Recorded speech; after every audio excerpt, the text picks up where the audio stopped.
ज्ञान की बातें। प्रिटोरिया जेल, 25 मार्च 1909। प्रिय पुत्र मणि, सदा प्रसन्न रहो। अब मुझे महीने में एक बार पत्र लिखने और एक पत्र पाने का अधिकार मिल गया है। मैं पत्र किसे लिखूं?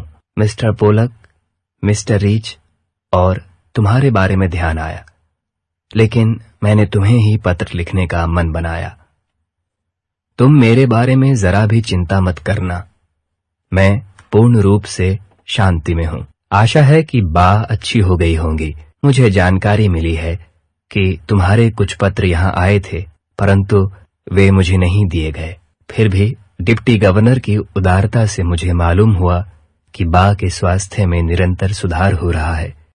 क्या वे अब फिर से चलने फिरने लगी हैं? बा और तुम लोग सवेरे दूध के साथ साबूदाना बराबर ले रहे हो ना? तुम कैसे हो? तुम पर जो जिम्मेदारी मैंने डाली है, तुम सर्वथा उसके योग्य हो। मुझे भरोसा है कि तुम आनंद से उसे निभा रहे होगे। मैं जानता हूं कि तुम्हें अपनी शिक्षा के प्रति रोष है, परंतु कारागार में रहकर मैं अब यह समझ गया हूं कि केवल अक्षर ज्ञान ही शिक्षा नहीं है। सच्ची शिक्षा तो चरित्र का निर्माण करती है और कर्तव्य का बोध कराती है। आजकल तुम्हें अपनी बीमार माँ की सेवा और अपने भाइयों की देखभाल करने का सुअवसर मिला है। यदि तुम यह काम अच्छी तरह से और आनंद से करते हो तो तुम्हारी आधी शिक्षा तो इसी के द्वारा पूरी हो जाती है। संसार में 3 बातें बहुत महत्वपूर्ण हैं। यदि तुम इन्हें प्राप्त कर लोगे तो संसार के किसी भी कोने में निर्वाह कर सकोगे। ये 3 बातें हैं अपनी आत्मा का, अपने आप का और ईश्वर का सच्चा ज्ञान प्राप्त करना। इसका अर्थ यह नहीं कि तुम्हें अक्षर ज्ञान नहीं मिलेगा, वह तो मिलेगा ही। अक्षर ज्ञान तो इसलिए होता है कि जो कुछ तुम्हारे पास है उसे दूसरों को दे सको।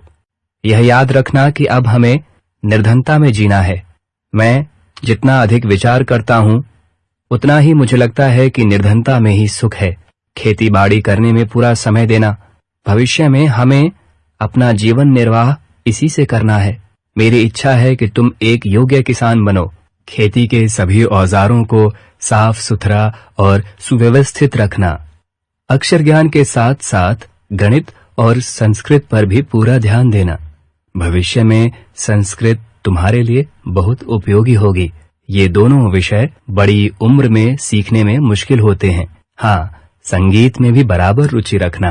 हिंदी, गुजराती और अंग्रेजी के चुने गए भजनों का एक संग्रह तैयार करना। वर्ष के अंत में यह संग्रह तुम्हारे लिए मूल्यवान साबित होगा।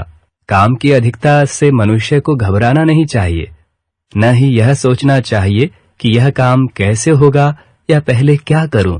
मुझे यह आशा है कि घर के लिए तुम जो भी खर्च करते होगे उसका हिसाब रखते होगे। मुझे आशा है कि तुम प्रतिदिन नियम पूर्वक प्रार्थना करते होगे और रविवार को मिस्टर वेस्ट के यहाँ प्रार्थना में भी नियम से जाते होगे। हमें सूर्योदय से पहले उठकर प्रार्थना करनी चाहिए। ये बातें तुम्हारे जीवन में आगे चलकर बहुत सहायक साबित होंगी। इस पत्र को पढ़कर और अच्छी तरह समझ लेने के बाद ही मुझे जवाब देना। अब मैं प्रेम सहित इस पत्र को समाप्त करता हूं। तुम्हारे पिता मोहनदास।